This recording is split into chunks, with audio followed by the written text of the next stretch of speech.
انسان دنیا کے معاملوں کو جلدی سمجھ لیتا ہے کیونکہ وہ انہیں اپنی عقل، ایکسپیرینس اور سائنس کے آدھار پر پرکھتا ہے، لیکن جب بات قرآن کی آتی ہے تو کئی بار اسے چیزیں اپنی سمجھ سے باہر لگتی ہیں یا پھر وہ چیزیں اسے اپنی مرضی کے خلاف لگتی ہیں۔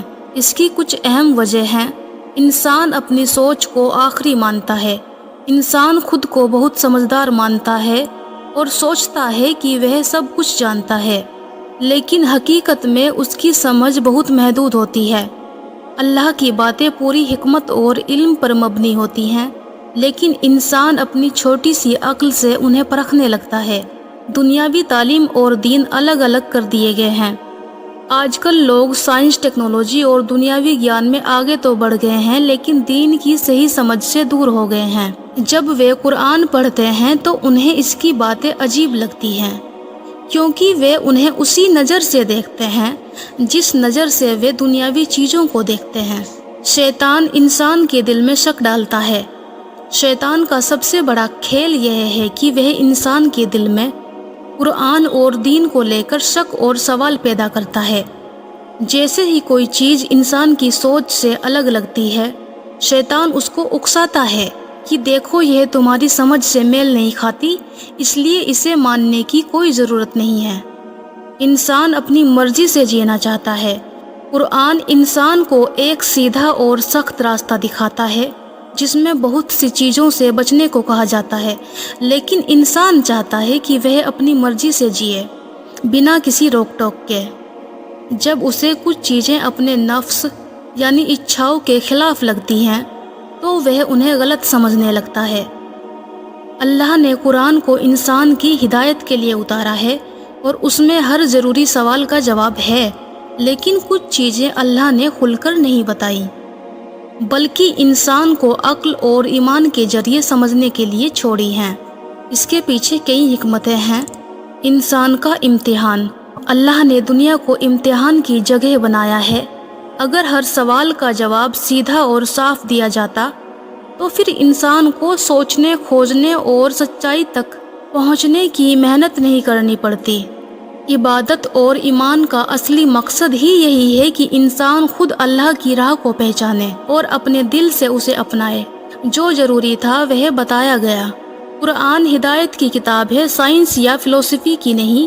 اس میں انسان کے لیے وہ سب کچھ ہے جو اس کی آخرت سنوارنے کے لیے ضروری ہے۔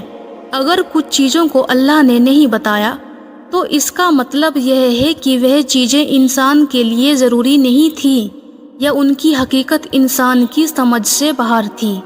اللہ نے انسان کو عقل دی ہے تاکہ وہ خود سوچے، سوال کرے اور صحیح جواب تک پہنچے۔ قرآن میں اللہ کئی بار فرماتے ہیں کہ کیا تم سوچتے نہیں؟ اس کا مطلب ہے کہ اللہ چاہتا ہے کہ انسان خود بھی اپنی عقل لگائے اور صحیح غلط کو پہچانے۔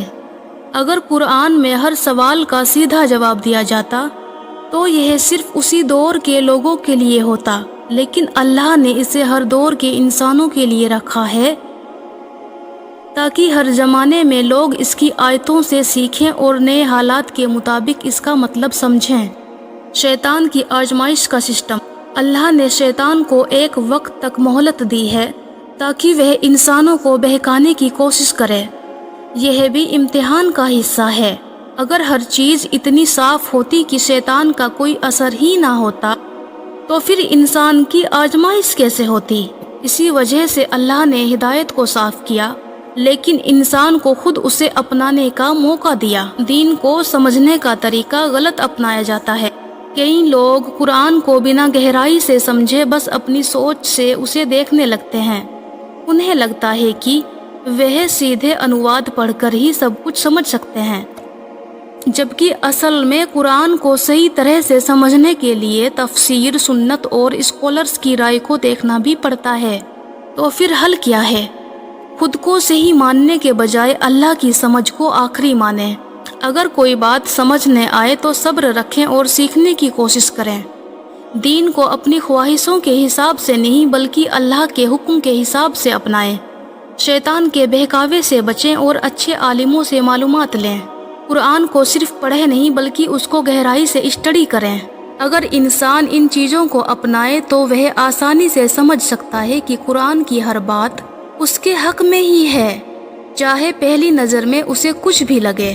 اللہ نے قرآن میں وحی دیا جو انسان کی بھلائی کے لیے ضروری تھا۔ اگر کچھ سوال کھلے چھوڑے گئے تو یہ انسان کے امتحان اور سوچنے کی طاقت کو پرکھنے کے لیے تھا، لیکن جو صرف بحث کرنا چاہتا ہے اس کے لیے کبھی کوئی جواب کافی نہیں ہوگا۔